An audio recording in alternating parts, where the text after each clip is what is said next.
ఆకలికి తట్టుకోలేక ఇదే అమరావతి రోడ్డు చింత చెట్ల కింద కూర్చొని చిగురాకు తిని ఇదే అమరావతి నడి రోడ్లలో ఈ చింత చెట్ల కింద స్పృహ కోల్పోయి నురుగు గక్కుతూ పడిపోయిన ఆ యవనుని, ఆ శ్రావకుని యొక్క ఆశీర్వాదం యొక్క ఆ ఫలం ఈ విస్తారమైన ఈ పంట మన కళ్ళకు కనబడుతుంది. ఈ రోజున ఈ ఆశీర్వాదానికి కారణాలేంటి? ఎస్ అన్నగారు సాక్ష్యం చెప్తున్నా. రమేష్ అన్నగారు ఇదే చోట కూలిపోయిన ఒక పాక అదే చోటుకి ప్రపంచం నలుదిశల నుండి ప్రజలు రాక దేవునికి స్తోత్రం. కూలిపోయిన పాకను చూసుకుంటూ కన్నీటి సాగరంలో అల్లాడిపోతూ కన్నడిపోయిన ఆ కన్నీళ్లను చూసిన సత్యాల దేవుడు దీవించిన దీవెనకు నిదర్శనమే ఈ కంటి చూపు మేరలో కనబడుతున్న ఈ ప్రపంచం. దేవుని స్తోత్రం. ఇదే చోట కన్నీటి కడలిలో నిలబడిన ఆ ఒకరి స్వరం, ఇదే చోట కన్నీటి కడలిలో నిలబడిన ఒకరి స్వరం ఈనాడు లక్షల మంది స్వరాలుగా మారు మ్రోగుతున్న విశ్వాస వీరుడు సంచరించిన దయాక్షేత్రం. దేవునికి స్తోత్రం. ఆ ఒక్కరి నోట పలుకబడిన ఆ సహస్రమైన కీర్తన, ఆ ఒక్కరి స్వరం ఈనాడు లక్షల స్వరాలుగా మార్చబడిన దీవెన దయాక్షేత్రం. సహోదరులారా, ఈ ఆశీర్వాదం ఎవరిది? ఈ దీవెన ఎవరిది? ఈ ఆశీర్వాదము తనలు ఎవరి కొరకు? స్తోత్రం. హల్లెలూయా. యేసయ్యకు మహిమ. అంతరంలో పులకరిస్తున్న ఆనందానికి నిదర్శనమే ఈ మూటలు మీ ముందు పెడుతున్నాను. ఎవరిదో కాదు, ఒక ఎవరిది నడుము కట్టి నడుము బిగించి పానర్పణంగా ప్రభు పాదాల దగ్గర రక్తం చిందించి ఆయన పరిచయం కొరకై, ఆయన పని కొరకై ఆఖరి వరకు తిరిగి విజయాన్ని చూసిన ఆశ దీపం విశ్వాస వీరుడు సంచరించిన ప్రాంతమైన దయాక్షేత్రం ఈరోజు దయతో మనల్ని చూస్తుంది, దయతో హక్కును చేర్చుకుంది. గుడారాల పండుగకు స్థలం లేదే. ఎక్కడ అంటే ఈ దయాక్షేత్రం చేతులు చాపి తెరిచింది. నేనున్నాను ఇక్కడ, మిమ్మల్ని ఆదరించగలిగిన, మిమ్మల్ని పోషించగలిగిన, మిమ్మల్ని ఉద్ధరించగలిగిన, నీకు ఆశ్రయం ఇవ్వగలిగిన ఒక క్షేత్రం. ఆనాడు ఎవరు లేరు, ఆనాడు ఒక్కడు లేడు, ఆనాడు ఏమి కానరాని ఆ నిశ్చీతిలో ఆ చీకటి కమ్మిన నాడు, చీకటి కమ్ముకున్న వేళ మేఘం కమ్ముకుంది.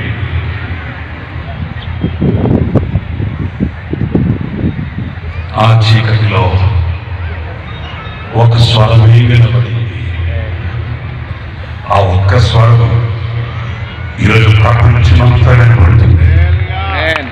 హల్లెలూయా. వింతలు కొలిపిన గొంతు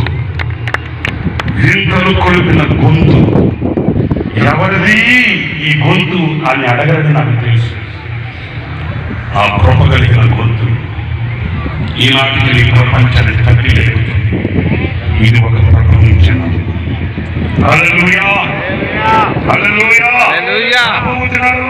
ప్రపంచాన్ని కమ్మబోతున్న అగ్ని జ్వాల వంటి పరిచయ కారణం ఇదిగో. ఆ చీకటి కమ్మిన నాడు, మబ్బు కమ్మిన నాడు నిరీక్షణను గుండెలో పెట్టుకొని సావైనా రేవైనా ఆనుకుని ఉన్నాను నీ మీదే. బ్రతికితే నీ కొరకు, సావైతే నీ కొరకు అని ఆయన పాదాలు పట్టుకున్న పాదాలని విడవకుండా, అదిగో నేను చెప్తున్నాను కదా, పిలిచిన దేవుడు నమ్మదగిన వాడు, పిలిచిన వాడు నా ప్రియుడు, పిలిచిన వాడు చేయి విలువడు. చూడండి, మాట చెప్తాను, అర్థం పగిలితే శబ్దం వస్తుందండి. హలో, అర్థం పగిలితే శబ్దం వస్తుంది, కానీ గుండె పగిలితే నిశ్శబ్దమైపోతుంది. వేదన కలిగితే, బాధ కలిగితే మనసులో ఉన్న మనుషులకు చెప్పుకోగలుగుతాం. కానీ మనసులో ఉన్న మనుషులే గాయాన్ని చెప్పుకుంటామండి. వింటున్నారని చెప్తే మాట వేదన కలిగితే, బాధ కలిగితే మనసులో కొందరు ఉంటారండి, వాటిని చెప్పుకుంటామండి. మరి ఆ మనసులో ఉన్న మనుషులే గాయపరిస్తే ఇంకెవరికి చెప్పుకుంటామేంటి? నీకు ఎట్లా తెలుసు చెప్పి చెప్తున్నారంట. నేను నమ్ముకున్న వాళ్ళు అమ్ముకుంటే మొదలకు చేయబడిన పొలిటికల్లా వెళ్ళిన యూసుఫ్ చరిత్ర మనకు చెప్పట్లేదా? యూసుఫ్ చరిత్ర మనకు చెప్పట్లేదా? అది మప్పు తిన్నాం. ప్రభువును కాడరాని నిసీది. అందుకే ఈ సంవత్సరం కొత్తగా ఈ పాటలో కూడా మాట మీరు చూస్తారండి. ప్రసన్న దేహానికి గాయమైతే చూడండి, కుదుట పడుతుంది, ఎవరో సహాయం చేస్తారు. గుండెకే గాయమైతే గుండె గాయాన్ని చూడగలిగిన వాడు పడతారు కదా.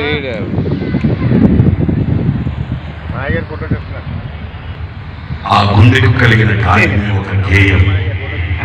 ఆ గేయమే ఈ సంవత్సరానికి మనకి ఒక పాట.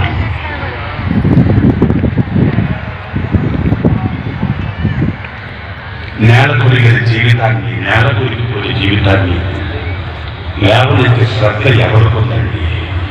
సొలిచే చెట్లకు వెళ్ళి పొలాలు చూస్తారు, కానీ వాలిపోయిన మొక్కలు పట్టించుకునే నాలుగు ఎవరున్నారండి? నీడనివ్వగలిగిన, ఆదరణనివ్వగలిగిన, ఆనందాన్ని ఇవ్వగలిగిన చెట్టు నీడకెళ్ళి విశ్రాంతి కోరుతారు, కానీ నేల కొరిగిపోయిన దాన్ని లేవనెత్తగలిగిన శక్తి ఎవరికి ఉందండి?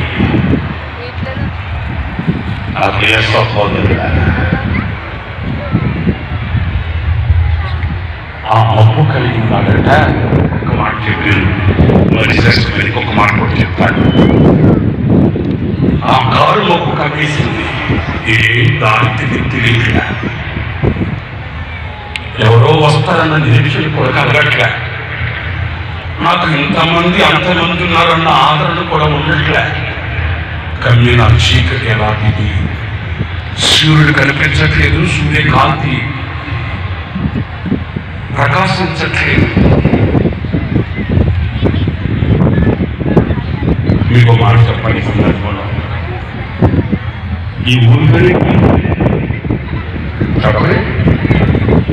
అయ్యో నాకు వినబడేటట్టు చెప్పండి స్వామి. ఈ ఊరి పేరేంటి? లే మాట చెప్పండి. లే మళ్ళీ మళ్ళీ లే మళ్ళీ లే మళ్ళీ చెప్పండి. మళ్ళా రకరకాల బాగోలేదు కదా. ఒకసారి లేచింది ఒక ప్రపంచం, ప్రపంచాన్ని చుట్టూ చేసింది ఒక ప్రపంచం. స్తోత్రకరములు కాక. ఇక రెండవసారి వేస్తుంది మరొక ప్రపంచం. స్తోత్రకరము కాక. మన పరిభాషలు చెప్పనా? చెప్పరావుదా? చెప్పనవుతుంది. ఒకసారి కొడితే బాల్ 6 వెళ్ళింది, ఈసారి బాల్ కొడితే బౌండరీ దాటిపోతుంది. ఇది లే మళ్ళీ స్తోత్ర కలుగు కాక. ఒకసారి కొడితే 6 వెళ్ళినా ఈసారి కొడితే బౌండరీ దాటిపోతే. ఒకవేళ మీరు కొంతమంది అబ్బో అంటారేమో, ఎందుకు ఇంత నిరీక్షణతో చెప్తున్నానంటే బ్యాటింగ్ చేసేది నా ఏసయ్య. ఒకవేళ నేను బ్యాటింగ్ చేస్తే ఎట్లుంటారు నాకు తెలియదు, కానీ బ్యాటింగ్ చేసేది నేను కాదు. కొట్టే ఈసారి అట్లా ఉండదు. ఆయుష్ ఉండాలి కానీ, క్షేమం ఉండాలి కానీ, పూతల పాదాలు మోపగలగాలి కానీ, ఈ ప్రపంచాన్ని హోసల్లోకి చే పథకాన్ని ఏ స్థితిలో ప్రభు ఉంచబోతున్నాడు ఆనాడు మనం మాట్లాడుకోవాలి. ఈ సంవత్సరం టైటిల్ సాంగ్, ఈ సంవత్సరం మొట్టమొదటి పాటలో ఒక మాట మీరు చూశారు. ఏంటది? జయ జయ సంకేతమా. మాట్లాడలేదు మీరు. జయ సంకేతమా, దయాక్షేత్రమా, జయ సంకేతమా? అసలు జయం అంటే ఏంటి చెప్పండి. హోసన్న మరి అదే మీరు ఉడికి పాడుకోండి, దయటాను దయటామా అని పాడుకోవడం కాదు. ఓ జయ సంకేతమా, హోసన్నా, దయాక్షేత్రమా, ఈ రోజున స్థాపించబడినది ఏనాడు కూడా ఒరిగేది కాదు, కలిగేది కాదు, నిలిచిపోయేది కాదు. రాబోయే రోజుల్లో మన కళ్ళతో మనం చూడబోతున్నాం ఆ శక్తి గల కార్యాన్ని. ఇది నిరీక్షణ, విశ్వాసం, ప్రభుతో జీవించే జీవిత అనుబంధం. ఇదిగో ఇలాంటి గంపడ ఆశలు గుండెలో పెట్టుకుని ఆ నిశిదిలో చీకట్లో కూర్చుంటే ఏంటి మన అద్భుత దేవుడి దేశం గారు చెప్పేవాడు ఏమంటే, ఇంత సంస్థ వర్ధిల్లుతుందని, ఇంత గొప్పదైపోతుంది నేను కళ్ళలో కూడా కలగలేదురా అనేవాడు. ఆయన తెలిసింది ఒకటే, ఆ